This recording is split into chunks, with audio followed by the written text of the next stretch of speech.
Hello, ഇന്നത്തെ കഥയിലേക്ക് എല്ലാവർക്കും സ്വാഗതം. അങ്ങനെ ശ്രീയെ വർഷ വിളിക്കുന്നതനുസരിച്ചിട്ട് ശ്രീ കോളുകൾ കട്ടായിക്കൊണ്ടേയിരിക്കുകയാണ്. അവൻ കോൾ അറ്റൻഡ് ചെയ്യാതിരുന്നപ്പോൾ വർഷ പിന്നെ നേരെ റെസ്റ്റോറൻറ്റിലേക്കാണ് വിളിക്കുന്നത്. ആ സമയത്ത് ബോസിനോട് ശ്രീ പറയുന്നുണ്ട് ഞാനിവിടെ ഇല്ലയെന്ന് പറയാൻ വേണ്ടിയിട്ട്. പക്ഷെ വർഷക്കത് മനസ്സിലാവുന്നുണ്ട്. അവൾ ആകെ അപ്സെറ്റ് ആവുകയാണ്. അപ്പോൾ ശ്രീയുടെ കൂട്ടുകാരൻ ചോദിക്കുന്നുണ്ട്, അവൾ തന്നെയാണോ വിളിച്ചത്? നീ എന്തിനാണ് അവളിങ്ങനെ അവോയ്ഡ് ചെയ്യുന്നത്? അവളെ അവോയ്ഡ് ചെയ്യുന്നത് നല്ലതിന് വേണ്ടിയിട്ടാണ്. ഇനി എപ്പോൾ വന്നിട്ട് എന്നെക്കുറിച്ച് അന്വേഷിച്ചാലും ഞാനിവിടെ ഇല്ലയെന്ന് തന്നെ പറഞ്ഞാൽ മതി. ശ്രീ അവനോടും വിഷമത്തോടു കൂടി പറയുകയാണ്. അതേസമയം രേവതിയും കൂട്ടിക്കൊണ്ട് അവളുടെ അമ്മയും അനിയത്തിയും കൂടെ ഓട്ടോയിൽ വീട്ടിലെത്തിയിട്ടുണ്ടായിരുന്നു. അവൾ അവിടെ ഓട്ടോയിൽ വന്ന് ഇറങ്ങുന്ന സമയത്ത് തന്നെ അയൽപ്പക്കത്തുള്ള 2 ചേച്ചിമാർ അതുവഴി പോകുന്നുണ്ടായിരുന്നു. അവർ രേവതിയെ കാണുന്ന സമയത്ത് രേവതിയുടെ അടുത്തേക്ക് വന്നിട്ട് കുശലാന്വേഷണമൊക്കെ നടത്തുകയാണ്. സുഖാണോ എന്നൊക്കെ ചോദിക്കുന്ന സമയത്ത് ഓ സുഖാണ്, ചേച്ചിമാർക്കൊക്കെ എങ്ങനെയെന്നൊക്കെ രേവതി തിരിച്ചും കുശലാന്വേഷണം നടത്തുകയാണ്. നിന്നെ കണ്ടിട്ട് എത്രയോ നാളായി എന്നൊക്കെ അവർ പറയുന്ന സമയത്ത് ദേവു പറയുന്നുണ്ട്, ചേച്ചിക്ക് വരാൻ സമയം വേണ്ടേ? ഓ ഇപ്പോൾ പിന്നെ ആടി മാസമാണല്ലോ അല്ലേ, അവർ ചോദിക്കുകയാണ്. അതുകൊണ്ടാവും വന്നത് അല്ലേ? സച്ചിയും രേവതിയും 2 വീട്ടിലാക്കിയല്ലേ? അത് വേണ്ടായിരുന്നു, ഇതൊക്കെ പഴയ ആചാരമല്ലേ? അവരുടെ സ്ത്രീ പറയാണ്. നാട്ടുനടപ്പ് തെറ്റിക്കണ്ടല്ലോ, രേവതിയുടെ അമ്മ പറയാണ്. അതേസമയത്താണ് ഗജാനന്ദൻ്റെ കിങ്കരന്മാരായിട്ടുള്ള 2 പേര് അതുവഴി പോകുന്നത്. അവർ പെട്ടെന്നാണ് രേവതി അവരുമായിട്ട് സംസാരിച്ച് നിൽക്കുന്ന കുറച്ച് ദൂരത്തുനിന്ന് കാണുന്നത്. രേവതി അവരെ കാണുന്നുണ്ടായിരുന്നില്ല. അപ്പം ഇവർ സംസാരിക്കുന്നതൊക്കെ അവർ ശ്രദ്ധിച്ച് കേൾക്കുകയാണ്. അപ്പോൾ ആ ചേച്ചിമാർ പറയുന്നുണ്ട്, നീ ഇല്ലാതെ സച്ചിക്ക് അവിടെ നിൽക്കാൻ പറ്റുമോ? അതൊക്കെ കേൾക്കുമ്പോൾ രേവതി നാണത്തോടെ തലതാഴ്ത്തുകയാണ്. ആ സമയത്ത് അവരിലൊരു സ്ത്രീ പറയുന്നുണ്ട്, അവൻ കാറുമായി വന്ന് രേവതിയെ പൊക്കി എടുത്തോണ്ട് പോകും കണ്ടോ. ആ സമയത്ത് അവർ മരത്തിൻ്റെ മറവിൽ മാറി നിന്നിട്ട് ഇവർ സംസാരിക്കുന്നത് കേൾക്കുകയാണ് ഗജാനന്ദൻ്റെ ഗുണ്ടകൾ. അപ്പം ലക്ഷ്മി പറയുന്നുണ്ട്, സച്ചി വരാനൊന്നും പോകുന്നില്ല, ഈ നാട്ടു നടപ്പിനെ കുറിച്ചൊക്കെ മോന് നന്നായിട്ട് അറിയാം. ആ സമയത്ത് അവർ ലക്ഷ്മിയോട് പറയാണ്, ലക്ഷ്മി 2 പേരെയും 2 ഇടത്താക്കിയാ എങ്ങനെ പെട്ടെന്ന് വീട്ടിൽ തൊട്ടിൽ കെട്ടാനാവും? അതൊക്കെ നടക്കേണ്ട സമയത്ത് നടന്നോളും, ലക്ഷ്മി പറയാണ്. അപ്പോൾ അവർ പറയുന്നുണ്ട്, സച്ചിയുടെയും രേവതിയുടെയും കുഞ്ഞിനെ കാണാനേ ഞങ്ങൾക്ക് കൊതിയായി, അതുകൊണ്ടാണ് പറഞ്ഞത്. രേവതി നാണത്തോടെ നിൽക്കുകയാണ്. ആ സമയത്ത് അവർ പറയുന്നുണ്ട്, പോട്ടെ രേവതി, ഞങ്ങൾക്ക് മാർക്കറ്റിൽ പോകണം, ഞങ്ങൾ പിന്നീട് വരാം. ശരി ചേച്ചി. അങ്ങനെ അവരവിടുന്ന് തിരിച്ചു പോകുന്ന സമയത്ത് ആ ഗുണ്ടകൾ അവിടെ മറഞ്ഞു നിൽക്കുകയാണ്. രേവതി ആണെങ്കിൽ അമ്മയുടെ കൂടെ വീട്ടിനകത്തേക്ക് കയറുന്നുണ്ട്. അപ്പോൾ ആ ഗുണ്ടകളിൽ ഒരാൾ പറയുന്നുണ്ട്, രേവതിയുടെ കയ്യിൽ ബാഗുണ്ട്, അവളിവിടെ താമസിക്കാൻ വന്നതാണെന്ന് തോന്നുന്നു. ആടി മാസമല്ലേ, അതുകൊണ്ട് അവൾ ഇവിടെയും സച്ചി അവിടെയും ആയിരിക്കാനാ സാധ്യത. മറ്റവനും പറയാണ്, ഗജാനന്ദൻ ബോസിന് കിട്ടിയ ഒരു അവസരമാണിത്, നമുക്ക് ചെന്ന് അദ്ദേഹത്തോട് പറയാം എന്ന് പറഞ്ഞുകൊണ്ട് അവരവിടുന്ന് പോവാണ്. അതേസമയം രേവതി അകത്തെത്തിയപ്പോഴേക്കും ശരത്ത് പഠിച്ചുകൊണ്ടിരിക്കുകയാണ്. അങ്ങോട്ട് വന്നിട്ട് രേവതി അവനോട് കുശലാന്വേഷണമൊക്കെ നടത്തുന്നുണ്ട്. അപ്പോൾ ശരത്ത് ചോദിക്കുന്നുണ്ട്, സച്ചിയേട്ടൻ എവിടെയും? അതിന് സച്ചിയേട്ടനെയും കൂടി രേവതി ചേച്ചിയും കൂട്ടാൻ വേണ്ടിയിട്ടല്ല പോയത് എന്ന് ദേവ് പറയുന്ന സമയത്ത് അവൻ പറയുന്നുണ്ട്, അതെനിക്കറിയാം, പക്ഷെ സച്ചിയേട്ടൻ കാറിൽ കൊണ്ടുവിട്ടതാണെന്ന് കരുതിയിട്ടാണ് ഞാൻ ചോദിച്ചത്. നിന്റെ പഠിപ്പൊക്കെ എങ്ങനെയുണ്ട്? അപ്പോൾ ദേവ് കളിയാക്കാണ്. അതൊന്നും പറയാതിരിക്കുന്നതാണ് നല്ലത്, ഫുൾ ടൈം ഫോണിലാ. അപ്പം രേവതി ദേഷ്യത്തോടെ പറയുന്നുണ്ട്, എന്താണ് ഞാൻ ഈ കേൾക്കുന്നത്? ഞാൻ പറഞ്ഞതൊക്കെ നീ മറന്നോ? ഇവള് ചുമ്മാ പറയുന്നതാ ചേച്ചി. 2 പേരും നന്നായി പഠിച്ചിട്ട് ജോലി വാങ്ങിക്കണം, എങ്കിലേ അമ്മയുടെ കഷ്ടപ്പാട് മാറുള്ളൂ. രേവതി പറയുന്ന സമയത്ത് ശരത്ത് പറയുന്നുണ്ട്, അറിയാം ചേച്ചി, ഞാൻ നന്നായിട്ട് പഠിക്കുന്നുണ്ട്. അപ്പം ലക്ഷ്മി ശരത്തിനോട് പറയുന്നുണ്ട്, നീ കടയിൽ ചെന്ന് സാധനങ്ങൾ വാങ്ങിയിട്ട് വാ, ഞാൻ രാവിലെ വിളിച്ച് പറഞ്ഞിട്ടുണ്ടായിരുന്നു. അതിനുശേഷം ശരത്ത് അവിടുന്ന് പോയപ്പം ദേവുവിനോട് രേവതിക്ക് ചായ ഇട്ട് കൊടുക്കാൻ പറയുന്നുണ്ട്. ആ സമയത്ത് ദേവു ചോദിക്കുന്നുണ്ട്, എന്തോ മനഃപൂർവ്വം എന്നെ ശരത്തിനെ ഇവിടുന്ന് പറഞ്ഞു വിടുന്നത് പോലെ ഉണ്ടല്ലോ, ചെല്ലടി പറഞ്ഞതനുസരിക്ക്. ദേവു അടുക്കളയിലേക്ക് പോവുകയാണ്. ആ സമയത്ത് രേവതി ഭിത്തിയിൽ വെച്ചിട്ടുണ്ടായിരുന്ന അച്ഛൻ്റെ ചിത്രത്തിന് നേരെ നോക്കുകയാണ്. അവളുടെ കണ്ണ് നിറയുന്നുണ്ടായിരുന്നു. അതിനുശേഷം അവൾ അച്ഛൻ്റെ മുന്നിൽ ചെന്ന് നിന്നിട്ട് തൊഴുകൈയോടെ നിൽക്കുകയാണ്. അവളുടെ കണ്ണ് നിറഞ്ഞിട്ടുണ്ടായിരുന്നു. അത് മനസ്സിലാക്കിയിട്ടെന്നോണം തന്നെ വേഗം ലക്ഷ്മി ബാഗൊക്കെ എടുത്തിട്ട് രേവതി അവിടുന്ന് വിളിച്ച് കൂട്ടിക്കൊണ്ട് പോവുകയാണ്. മുറിയിലേക്ക് എത്തിയ സമയത്ത് രേവതി അമ്മയുടെ മടിയിൽ തലവെച്ച് കിടക്കുകയാണ്. ആ സമയത്ത് ലക്ഷ്മി സങ്കടത്തോടെയും വേവലാതിയോടെയും പറയുന്നുണ്ടായിരുന്നു, സച്ചിക്ക് നിന്നോടുള്ള ദേഷ്യം മാറില്ലേ എന്ന് ഞാൻ സംശയിച്ചിട്ടുണ്ടായിരുന്നു മോളെ. നീ ഫോൺ ചെയ്ത് പറഞ്ഞപ്പോഴാ എനിക്ക് സമാധാനം ഉണ്ടായത്. നിങ്ങൾ 2 പേരും ഒന്നായി എന്നറിഞ്ഞപ്പോൾ എനിക്കുണ്ടായ സമാധാനം പറഞ്ഞറിയിക്കാൻ വയ്യ മോളെ. അതൊക്കെ അടുക്കളയിൽ നിന്ന് ദേവും കേൾക്കുന്നുണ്ടായിരുന്നു. രേവതി നാണത്തോടെ പുഞ്ചിരിക്കുകയാണ്. ദേവുവിൻ്റെ മനസ്സും നിറഞ്ഞിട്ടുണ്ടായിരുന്നു. ആ സമയത്ത് ഒരു അമ്മയുടെ വേവലാതിയോടുകൂടി ലക്ഷ്മി പറയുന്നുണ്ട്, നല്ല രീതിയിൽ നിങ്ങൾ പുതിയ ജീവിതം തുടങ്ങി, നിന്നെക്കുറിച്ചുള്ള അമ്മയുടെ ആവലാതി എല്ലാം മാറി. എന്നാലും ചെറിയൊരു വിഷമം. പെട്ടെന്ന് അവരങ്ങനെ പറഞ്ഞു കേട്ടപ്പോൾ രേവതി മടിയിൽ നിന്നും ചാടി എഴുന്നേൽക്കുകയാണ്. എന്താ അമ്മേ? അതല്ല, ഈ മാസം തന്നെ ആടി മാസം വന്നല്ലോ, അല്ലെങ്കിൽ പെട്ടെന്ന് തന്നെ ഒരു സന്തോഷ വാർത്ത ഉണ്ടായേനെ, അവർ മകളുടെ കവിളിൽ തലോടിക്കൊണ്ട് പറയാണ്. അപ്പം രേവതി നാണത്തോടെ പുഞ്ചിരിക്കുന്നുണ്ട്.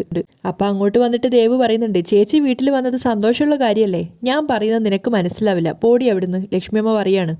അപ്പം ദേവ് തിരിച്ചു പറയുന്നുണ്ട്, ചേച്ചിക്ക് പെട്ടെന്ന് കുഞ്ഞുണ്ടാവുമായിരുന്നു എന്നല്ലേ പറഞ്ഞത്? അപ്പം രേവതിയും അതുപോലെ തന്നെ ലക്ഷ്മിയും അന്താളിപ്പോടെയാണ് ദേവുവിനെ നോക്കുന്നത്. അപ്പോൾ അവരുടെ നോട്ടം മനസ്സിലായിട്ട് ദേവ് പറയുന്നുണ്ട്, എനിക്കിതൊക്കെ മനസ്സിലാക്കേണ്ട പ്രായമായി, ഞാൻ ചെറിയ കുട്ടിയൊന്നുമല്ല. അമ്മയ്ക്ക് പെട്ടെന്ന് തന്നെ അമ്മൂമ്മയാവാനുള്ള ആഗ്രഹം ഉണ്ടെങ്കിലേ ചേച്ചിയെ എത്രയും പെട്ടെന്ന് തന്നെ സച്ചിയേട്ടൻ്റെ വീട്ടിലേക്ക് കൊണ്ടുവിട്ടേക്ക്. ഇവളെ എന്താ വേണ്ടത്? രേവതി നാണത്തോടെ ചിരിക്കുകയാണ്. അപ്പം ലക്ഷ്മി പറയുന്നുണ്ട്, തിരികെ കൊണ്ടുവിടാൻ പോയാൽ മതി, ഇവളുടെ അമ്മായിയമ്മ മുഖത്ത് തിളച്ച വെള്ളം ഒഴിക്കും. രാത്രി 1 മണിക്ക് വിളിച്ചിട്ടാ ഇവളെ കൂട്ടിക്കൊണ്ടു പോകാൻ പറഞ്ഞത്. നീയും കേട്ടതല്ലേ അത്? അപ്പം രേവതി ദേവുവിനെ നോക്കുന്ന സമയത്ത് അവളും തലയാട്ടുകയാണ്. അപ്പം രേവതി സംശയത്തോടെ പറയുന്നുണ്ട്, എനിക്ക് മനസ്സിലാവാത്തത് അതാ, എന്തിനാ അവർ രാത്രി 1 മണിക്കൊക്കെ വിളിച്ചു പറഞ്ഞത്? അന്ന് ആടി മാസത്തിൽ വീട്ടിൽ പോവണ്ടെന്ന് പറഞ്ഞ ആൾക്ക് പെട്ടെന്ന് മനംമാറ്റം ഉണ്ടായി. എന്താ പറ്റിയത്? ആ, കുറച്ച് ദിവസത്തേക്ക് വേണ്ടുന്ന ജോലിയൊക്കെ ചെയ്തു വെച്ചിട്ടാ അവരെന്നെ ഇങ്ങോട്ടേക്ക് പറഞ്ഞു വിട്ടത്. അപ്പം ദേവു പറയുന്നുണ്ട്, ചേച്ചി എന്തിനാ അവിടുത്തെ ജോലികൾ മുഴുവൻ ചെയ്യുന്നേ? വേറെ ഒരു മരുമകളും കൂടി ഉണ്ടല്ലോ അവിടെ, അവളും ചെയ്യട്ടെ. ആ, അവൾ ചെയ്തത് തന്നെ. രേവതി പറയാണ്.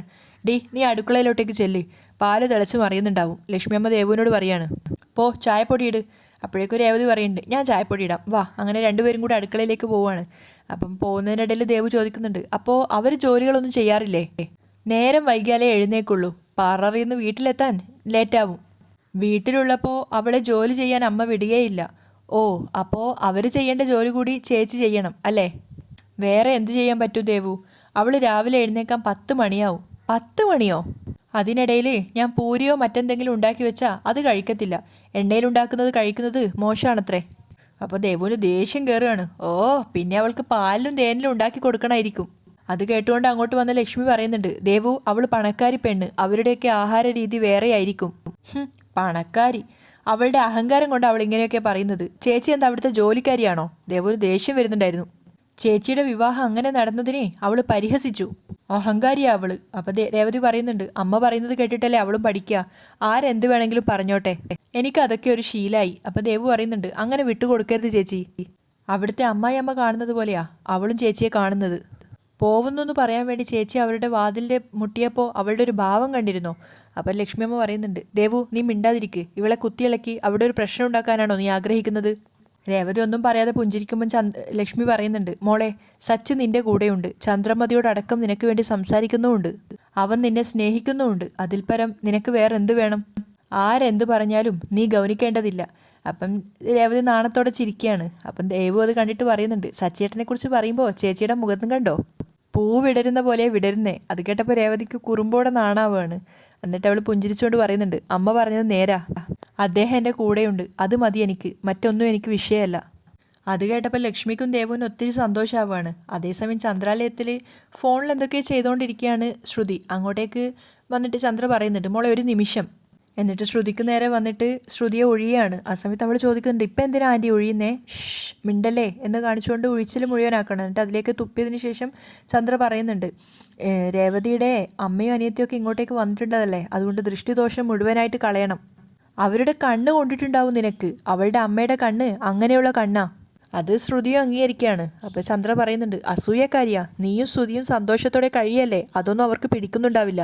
അപ്പോൾ ശ്രുതിയും പറയുന്നുണ്ട്, രേവതിയുടെ അമ്മയുടെ സംസാരം കുറച്ച് ഓവറാ. ആവശ്യമില്ലാതെ ഓരോന്ന് ചോദിച്ചുകൊണ്ടിരിക്കും, ഇറിറ്റേഷൻ ഉണ്ടാക്കും. അവരുടെ വീട്ടിലേക്ക് പോകാനൊക്കെ പറഞ്ഞു എന്നോട്. വലിയ കൊട്ടാരം പണിതിട്ടിരിക്കുകയല്ലേ, അങ്ങോട്ടേക്ക് കൂട്ടിക്കൊണ്ടു പോവാൻ. ചന്ദ്ര പരിഹസിക്കുകയാണ്. ഇടിഞ്ഞ് വീഴാറായ വീട്ടിലേക്ക് പോകേണ്ടവളാണോ മോളെ നീ? കുറച്ചെങ്കിലും ബോധമുണ്ടെങ്കിൽ അവൾ നിന്നെ അങ്ങോട്ടേക്ക് ക്ഷണിക്കുമോ? രേവതി ഈ കൊട്ടാരത്തിൽ നിൽക്കേണ്ടവളല്ല, അവൾക്ക് പറ്റിയ വീട് അതാ. ആടിമാസം എന്നൊക്കെ പറഞ്ഞ് ഞാൻ അവളെ അങ്ങോട്ടേക്ക് പറഞ്ഞു വിട്ടത് എന്തിനാണെന്ന് മോൾക്ക് അറിയോ? അതെന്തിനാന്നുള്ള അർത്ഥത്തിൽ ശ്രുതി ഇങ്ങനെ സംശയത്തോടെ നോക്കുകയാണ്. അപ്പോൾ അവർ പറയുന്നുണ്ട്, സച്ചിയും രേവതിയും തമ്മിൽ അകറ്റാൻ വേണ്ടി പ്ലാൻ ചെയ്ത് പറഞ്ഞു വിട്ടതാ ഈ അമ്മ. ശ്രുതി മനസ്സിൽ വിചാരിക്കും, ഇവരാൾ കൊള്ളാലോ എന്ന്. അപ്പോൾ ചന്ദ്ര പറയുന്നുണ്ട്, അങ്ങനെ അവൾ ആദ്യം ഒരു കുഞ്ഞിനെ പ്രസവിക്കേണ്ട. അവർ രണ്ടും ഇപ്പോൾ ഒന്നാ. അവരുടെ പെരുമാറ്റം നീ ശ്രദ്ധിച്ചതല്ലേ? അങ്ങനെ അവർ രണ്ടുപേരും അങ്ങനെ ഒന്നിച്ച് താമസിക്കേണ്ട. അതിനു വേണ്ടിയിട്ടാണ് ഞാൻ രണ്ടിനെയും രണ്ടിടത്താക്കിയത്. ഞാൻ ആരാ മോള്? ശ്രുതി അവരെ സപ്പോർട്ട് ചെയ്തുകൊണ്ട് ചിരിക്കുകയാണ്. ഞാൻ പറഞ്ഞില്ലേ മോളെ, നിനക്ക് ആദ്യം കുഞ്ഞ് പിറക്കണം. പെട്ടെന്ന് തന്നെ ഒരു പേരക്കുട്ടിയെ പ്രസവിച്ച് നീ എൻ്റെ കയ്യിലേക്ക് തരണം. തരില്ലേ? ശ്രുതി നാണത്തോടെ തലയാട്ടാണ്. വർഷനേരെ ശ്രീകാന്ത് വർക്ക് ചെയ്യുന്ന റെസ്റ്റോറൻറ്റിലേക്ക് പോവുകയാണ്.